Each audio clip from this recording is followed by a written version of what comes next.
Bom, tendo em vista que nós resolvemos então o problema do átomo de hidrogênio, eu acho que vale a pena a gente discutir quais são as principais diferenças entre as soluções que nós obtivemos, certo? Via equação de Schrödinger, que é realmente a solução correta para o átomo de hidrogênio, e a solução via átomo de Bohr, certo? É claro que o átomo de Bohr tem diversos problemas por levar em conta alguns aspectos clássicos de um problema inerentemente quântico. Porém, é um pouco injusto a gente chegar e falar que o modelo de Bohr está totalmente errado, a gente não pode utilizá-lo. O modelo de Bohr, em muitos aspectos, faz previsões, né, e realmente fez, como é evidente aqui pela energia, faz previsões que não são erradas numericamente. Só o fato da expressão da energia ter sido idêntica, dos valores de energia ter sido idênticos, faz com que, se você determinar a solução desse jeito ou via átomo de Bohr, os dois preveem o mesmo espectro, por exemplo, de absorção e emissão. Então, assim, o átomo de Bohr tem os seus méritos. E é importante fazer essa discussão porque, apesar do Bohr assumir a quantização do momento angular, e a gente ter visto o nosso formalismo, que o momento angular realmente é quantizado, do Bohr ter previsto essas energias, que de fato são as energias que a gente previu, apesar desses resultados parecerem serem resultados iguais, principalmente no que diz respeito à energia, certo? A expressão é a mesma, não significa que elas tenham exatamente o mesmo significado, certo? Ter o mesmo resultado final não significa que todo o intermediário é igual e que todas as consequências também são iguais. Por isso que vale a pena a gente fazer essa discussão um pouco mais detalhada. Primeiro ponto que eu gostaria de enfatizar aqui é no que diz respeito à quantização do momento angular. Quando o Bohr fala de quantização do momento angular, ele leva em conta o momento angular dessa forma, a quantização, e a gente viu que a quantização do momento angular via equação de Schrödinger ela é dada por duas expressões, tanto projeções quanto momento angular no sentido de módulo. Então vamos lá, primeiro vamos partir da forma com que o Bohr colocou, para saber com qual dessas quantizações esse momento angular estaria mais próximo, ok? Então vamos lá, para o átomo de Bohr, a ideia é então, né, você tem um núcleo positivo e um elétron fazendo órbitas circulares em torno dele, certo? E quando o Bohr fala que o momento angular é quantizado, no caso aqui, né, ele está usando a concepção clássica exatamente do momento angular. Nesse tipo, até porque é um modelo semiclássico. Então, quando a gente leva em conta esse tipo de órbita, a gente tem que o momento angular, vamos supor que o elétron esteja descrevendo órbitas nesse sentido, ok? A gente tem que o momento angular, ele vai estar em qual direção? Vai estar na direção saindo aqui, né, da tela. Então, a questão é, o momento angular aqui, ele tem uma direção muito bem definida, coisa que não acontece na mecânica quântica. Então, quando o Bohr fala que esse momento angular ele é quantizado, a gente teria duas formas de se interpretar o que o Bohr quis dizer com o momento angular ser quantizado. Por quê? Porque no modelo de Bohr, a projeção de momento angular nessa direção é exatamente o momento angular todo. Então, o módulo de momento angular e projeção tem os mesmos valores, coisa que a gente sabe que não acontece na mecânica quântica. É importante citar isso porque não dá para você falar com qual dessas duas, né, quantizações de momento angular, seja do módulo, seja da projeção, que essa quantização do Bohr faz referência. Certo? Você poderia chegar, por exemplo, e falar o seguinte, olha, não, essa quantização do Bohr, ela está relacionada, na verdade, ela está mais próxima, você poderia me indagar, com essa quantização da projeção. Por quê? Porque o Bohr está quantizando uma direção específica do momento angular. E na mecânica quântica, de fato, quando a gente fala de uma direção específica de momento angular, a gente está falando de projeções. Então seria mais próximo desse cara. Inclusive, olha só, as expressões são as mesmas, certo? E não teria nenhum problema do M ser negativo no caso do Bohr. Por quê? Porque o M ser negativo só significa que o momento angular, a projeção foi invertida. E no modelo de Bohr seria equivalente a uma órbita ao contrário. Inclusive a expressão é a mesma. Então você poderia falar por conta disso, né? Já que tem uma direção específica, esse cara estaria relacionado com essa outra parte. Porém, se a gente afirmar isso, o momento angular, né, ser quantizado pelo motivo pelo qual o Bohr quantizou, perde o sentido. O Bohr quantizou o momento angular, ele impôs a quantização. Por quê? Exatamente para que a gente tivesse várias órbitas possíveis, cada uma delas com raios diferentes, dada por isso, certo? E esses raios são determinados exatamente pela quantização do momento angular. Perceba que se você fala que o momento angular está relacionado com a projeção, você não sabe qual é o valor do momento angular. Você só sabe aonde ele está em uma determinada direção. Porém, na mecânica clássica, né, que nessa parte da onde o Bohr se baseia, o momento angular é dado por m VR. E esse cara daqui que põe exatamente quais deveriam ser as órbitas permitidas, mas esse cara daqui está relacionado ao módulo e não à projeção. Isso é importante para que fique claro que, fisicamente falando, essa quantização do Bohr seria um análogo a uma mistura dessas duas quantizações, tanto de momento angular módulo quanto de momento angular projeção. Mas é claro que isso não é nem o demérito do Bohr, porque na época não existia a mecânica quântica que a gente conhece hoje para que a gente possa realmente opinar para isso. Então, só para poder deixar claro que, primeiro de tudo, o momento angular ser quantizado em ambos não significa que a quantização tem a mesma característica, certo? Ambas as quantizações são muito diferentes. O segundo ponto para a gente discutir, né, que é importante, é a respeito da forma da expressão de energia. Ambos né, seja o átomo via equação de Schrödinger, seja o átomo de Bohr, ambos apresentaram uma energia como sendo menos E1 dividido por N ao quadrado. Apesar da expressão ser a mesma, elas têm significados totalmente diferentes. Vamos começar pelo átomo de Bohr. No átomo de Bohr, esse N que aparece é exatamente o cara que aparece aqui do momento angular, certo? Necessariamente é o cara que aparece do momento angular. Então, o que o Bohr está falando é que a energia, o que define a energia é o momento angular. Isso não acontece na nossa solução. Mas você também pode estar se perguntando, mas o N não era definido por Z mais L? E, por consequência, né, a nossa energia ela vai ser menos EI dividido por Z mais L ao quadrado? Porque se o N tem essa definição, olha só, energia e aqui está momento angular. Então, no átomo via equação de Schrödinger, a energia também depende do momento angular, não depende não? E a resposta é não. A gente não pode analisar essa expressão e falar que a energia depende do momento angular. A relação, na verdade, é o contrário. Aqui não está falando a energia depende do momento angular. O momento angular está aqui, a relação é o contrário. O que ela te fala é, para determinados momentos angulares, quais são as energias possíveis, certo? A energia não depende do momento angular exatamente porque tem esse Z aqui, certo? Um fator bem claro que evidencia que não depende do momento angular é só a gente pegar, por exemplo, essa parte aqui da aula. Olha só, para o N igual a 3, certo? Que define uma certa energia, a gente tem L igual a 0, L igual a 1, L igual a 2. Para o N igual a 2, a gente tem L igual a 0, L igual a 1. Perceba que o mesmo valor de L tem energias distintas.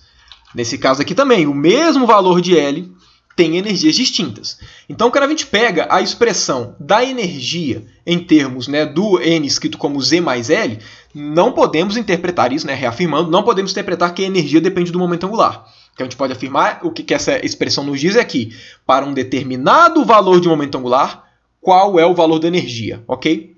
Porque depende desse Z, e esse Z é um parâmetro livre. Para cada Z é uma solução diferente. Ok? Então, isso daqui já é uma diferença bem grande com relação ao átomo de Bohr. Quem define as energias do átomo de Bohr é o momento angular. Coisa que não acontece exatamente aqui. É exatamente o contrário. As energias definem o momento angular, e não o momento angular define as energias. Uma outra diferença importante que leva em conta tanto o momento angular quanto a energia, né, para aproveitar esse contexto, é que é o seguinte.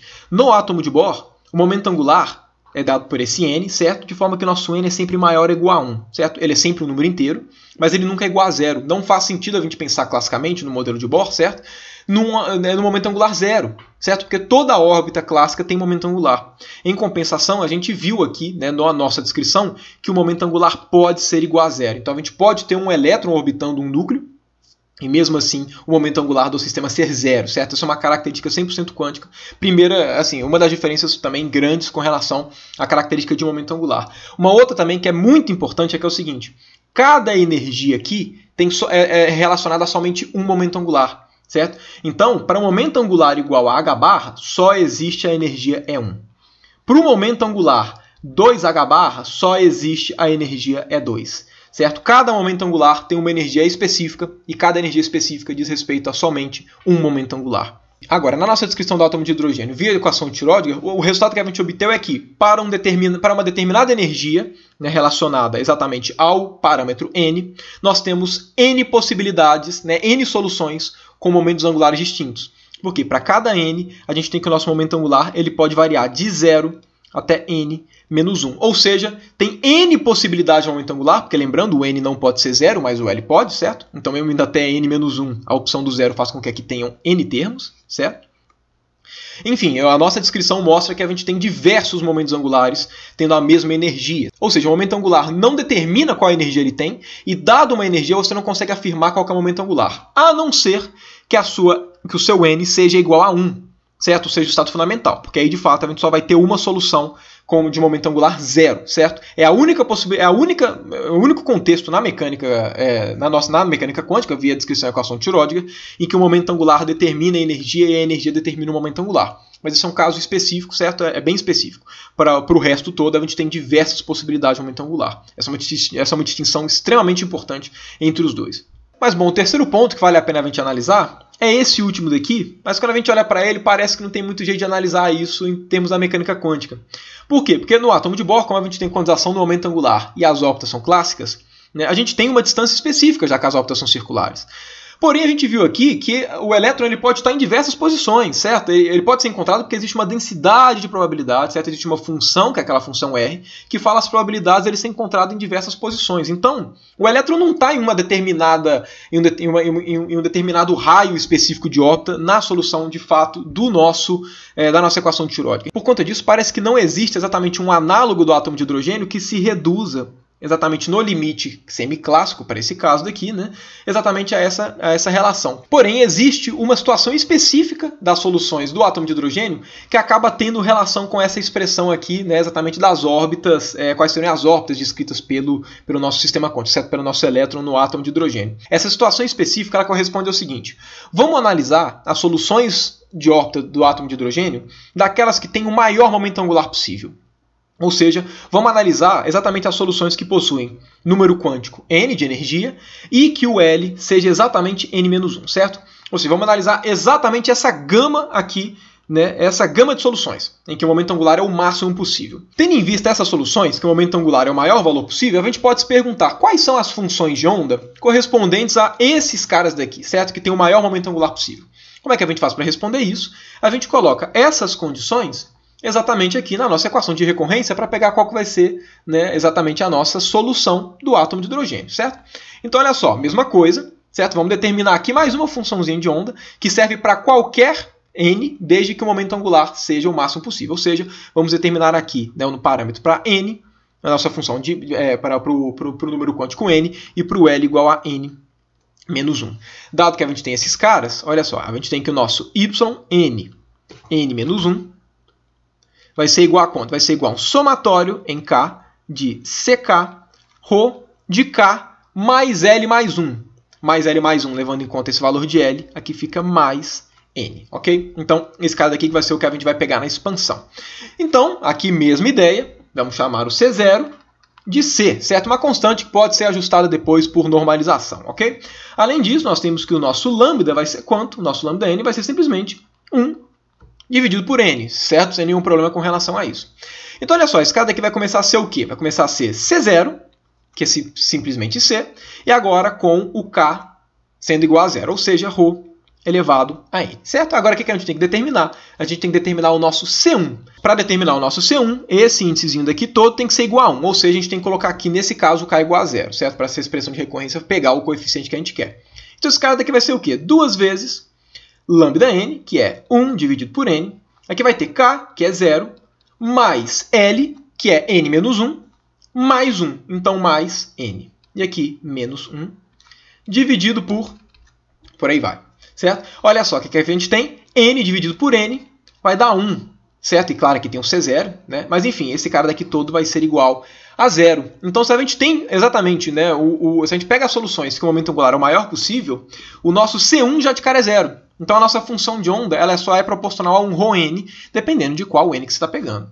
Então, vamos lá. Se o nosso ρ é r dividido por A0, esse cara daqui vai ser igual a quanto? Vai ser igual a um C r dividido por A0 elevado a n, certo? Aí aqui, mesmo procedimento que a gente fez até agora. Esse cara daqui corresponde ao y. Quanto é que vale o u? O u vale y exponencial de menos lambda ρ, certo? Então, por consequência, o nosso u de n, n-1, vai ser igual a quê? Vai ser igual a uma constante, r dividido por A0 elevado a n, e aqui vai ter uma exponencial, né? Aí aqui o nosso vai ser simplesmente, né, o nosso lambda vai ser 1 sobre n, o nosso ρ r sobre A0, então aqui vai ficar menos r dividido por n A0. Certo? E aqui, se esse cara é o nosso u, quanto é que vai ser o nosso r? O nosso r de n, n-1, certo? Ou seja, a nossa função, a nossa parte radial da função de onda para os orbitais com o maior momento angular possível em cada uma, né, de suas energias, vai ser igual ao quê? Vai ser igual aqui, eu vou fazer da seguinte forma, né? Que eu vou colocar C dividido por A0, aqui vai ter R dividido por A0 elevado a n-1, exponencial de menos R dividido por n a 0. Então, esse cara daqui, certo, vai ser exatamente nossa função de onda, de forma que, ó, como aqui é constante, eu vou trocar esse cara todo e vou chamar essa constante toda aqui de C', certo? Porque tudo uma constante não tem problema, esse cara daqui é ajustado pela normalização. Agora, nós sabemos, né, que qualquer função de onda psi com n bem definido, L bem definido, e m, bem definido, pode ser escrito como o quê? Como R de NL, da função só radial, e os esféricos harmônicos, que são só, né, a nossa parte angular que diz respeito exatamente ao momento angular. Então, olha só, quando a gente pode interpretar cada uma dessas partes individualmente, certo? Quando a gente vai falar de probabilidade de se encontrar, né, exatamente o nosso, por exemplo, aqui nosso elétron em alguma posição do espaço, o que a gente faz? A probabilidade, de fato, se vocês se lembrarem, inclusive do capítulo de momento angular, certo? Como é que funcionava? Ela era integral de R estrela R ao quadrado, dr, integral do y estrela y, certo? Aqui suprimindo os índices, só para poder ficar menos poluído, que aparece o nosso seno θ, dθ, dφ, e esse cara todo aqui é o que a gente chamava do ângulo sólido, certo? Como é que a gente pode interpretar essas duas partes separadamente? Essa daqui é a densidade de probabilidade, isso aqui eu já tinha inclusive falado no próprio capítulo de momento angular, é a densidade de probabilidade de se encontrar, né, exatamente o nosso sistema físico, nesse caso o nosso elétron, em um certo ângulo θ e um certo ângulo φ. Então esse cara daqui fala de probabilidade de você encontrar o seu elétron em uma determinada direção. Esse cara daqui está relacionado à probabilidade de você encontrar, nesse caso aqui do átomo de hidrogênio, o elétron em uma posição radial específica. Certo?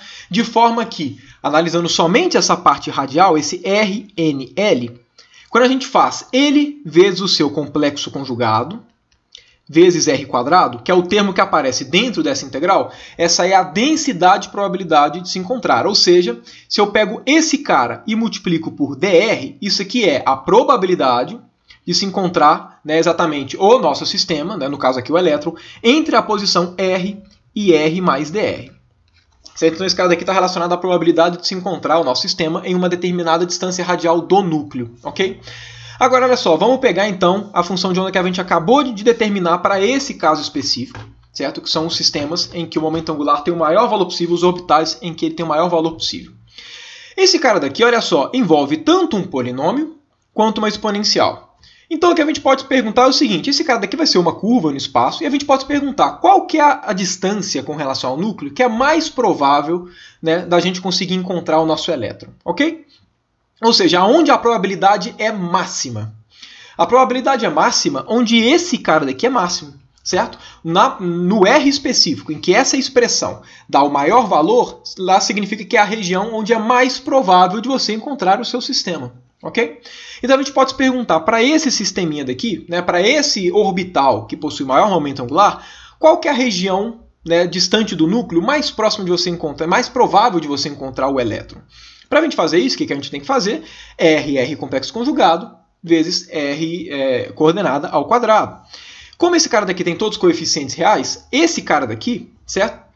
Esse nosso R estrela, R quadrado, vai ser igual ao quê? Vai aparecer aqui um C' ao quadrado, vai aparecer esse cara daqui ao quadrado, certo? Então vai aparecer um R dividido por A0 elevado a 2n menos 2, certo? Que é esse cara ao quadrado, exponencial de menos 2R dividido por n a 0, né? Essa é a parte do R estrela, e agora, claro, R quadrado. De forma, então, que esse resultado ele vai ser proporcional a R elevado a 2n, exponencial de menos 2R dividido por n a 0. Aqui, claro, vai ter uma constante de proporcionalidade, por isso que eu estou colocando aqui, né, exatamente esse proporcional, porque o valor da constante para a gente não vai fazer muita diferença. Então, olha só, vamos chamar esse cara daqui de Fn, ok? É a densidade de probabilidade de se encontrar exatamente em uma certa posição radial do núcleo o nosso elétron, dado que ele está com um número quântico de energia n e o maior momento angular possível. Vou chamar esse cara daqui, né, essa densidade de probabilidade de Fn aqui,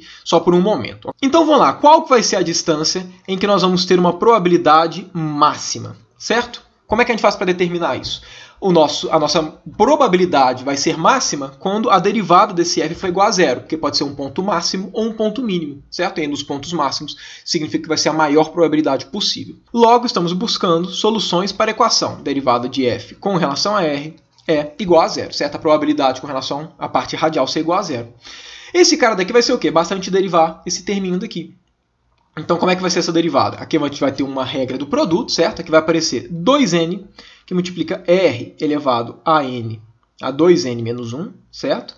Exponencial de menos 2r dividido por n a 0, mais primeiro derivada do segundo. Derivada do segundo vai ser exponencial com esse argumento daqui. Então vai ficar menos 2 dividido por n a zero, r elevado a 2n, exponencial de menos 2r sobre n a zero.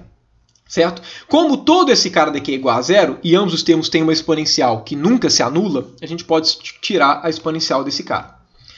Além disso, olha só, a primeira solução que a gente já obtém de cara, r igual a zero, é uma opção possível. Porém, se a gente for reparar essa forma daqui, reparem que ele tem um polinômio, certo? Do tipo r elevado a 2n.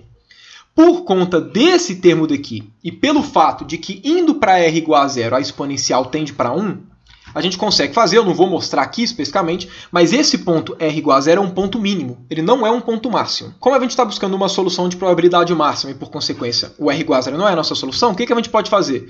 Divide, né, ambos os lados por r elevado a 2n menos 1. Porque o r não é zero, então não estou infringindo nenhuma, não estou infringindo nenhuma lei matemática. 0 dividido por r elevado a 2n menos 1 vai continuar sendo 0, certo? Então aqui não vai fazer diferença.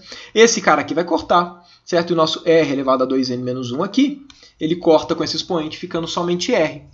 Então olha só a expressão que a gente vai obter. A gente obtém que 2n menos 2 dividido por n a zero vezes r é igual a zero. Ou seja, r é igual a, vamos dividir ambos os lados por 2, certo? Então, divide por 2, ambos os lados, certo? Aqui a gente pode cortar, simplifica. Olha só a expressão que a gente obtém. R é igual a n ao quadrado a zero, que é exatamente aquela expressão que a gente tinha, né, no caso aqui do nosso átomo de Bohr.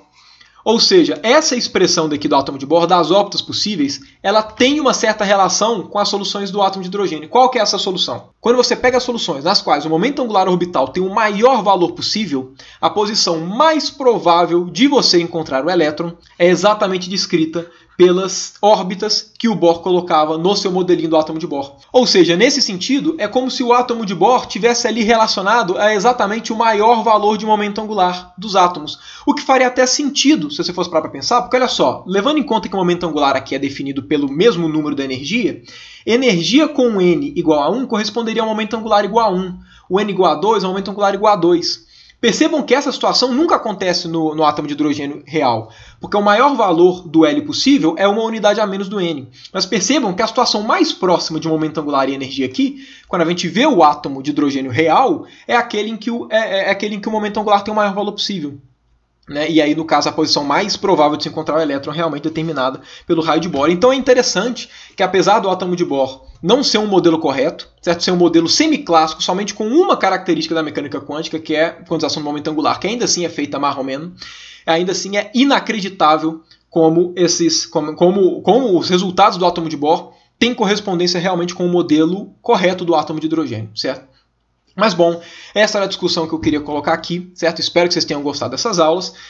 Encerramos aqui, por conta disso, não só a nossa sexta aula do átomo de hidrogênio, como também o nosso curso de mecânica quântica, pelo menos essa primeira parte. Futuramente, é provável que eu complete esse curso de mecânica quântica com mais aulas que serão equivalentes a um curso de mecânica quântica 2, certo? Envolvendo partículas idênticas, descrição com spin e posição, certo? Que seria introduzindo ali de forma bem simples a ideia de spinor, teoria de perturbação, enfim. Futuramente eu penso em aumentar essas videoaulas, mas por enquanto, né, aqui pelo menos fechamos o nosso curso de mecânica quântica, o equivalente à ementa de um primeiro curso de mecânica quântica da segunda metade da graduação em física. No mais, espero que você que tenha acompanhado essas aulas tenha gostado, tenha aproveitado, certo? E claro, não deixe, né, de compartilhar para seus amiguinhos, caso essas aulas tenham realmente enriquecido para você a sua formação na física, certo? Espero ter conseguido, te ajudar a saber um pouquinho mais de mecânica quântica. No mais, obrigado por você que veio até aqui e até as próximas aulas e, claro, até os próximos vídeos.